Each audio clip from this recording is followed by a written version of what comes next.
gani Mwanakeo TV? Kama ni mara yako ya kwanza, tafadhali subscribe na tano notification. Karibu katika ulimwengu wa siasa. Jina langu ni Mwanakeo TV.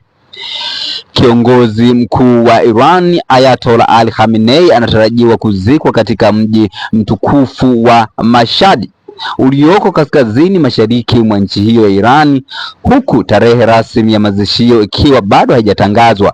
Kwa mujibu wa ripoti ya Fars News Agency, maandalizi ya mazishi yanaendelea, lakini mamlaka hazijatoa ratiba kamili ya shughuli zitakazoambatana na uagaji wa mwili wa kiongozi huyo wa muda mrefu. Khamenei mwenye umri wa miaka 86 aliongoza Iran kwa kipindi cha miaka 36 tangu mwaka 1989, akichukua nafasi ya uongozi wa juu kabisa wa kisiasa na kidini nchini humo. Katika kipindi chake cha uongozi alishuhudia mabadiliko makubwa ya kisiasa na changamoto za kitaifa zinazohusu Iran.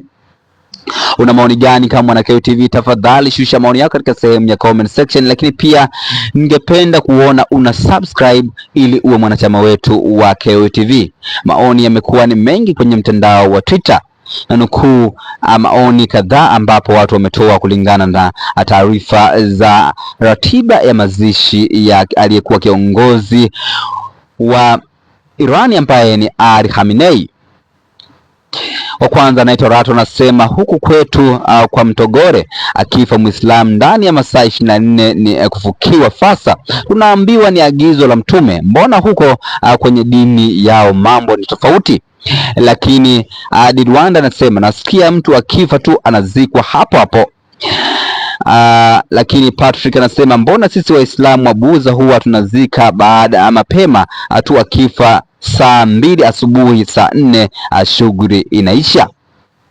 Una maoni gani Mwanakeo TV? Tafadhali shusha maoni katika sehemu ya comment section. Jina langu ndio Keo TV. Tafadhali subscribe na turn on notification kutana wakati ujao katika masuala ya kisiasa. Bye bye.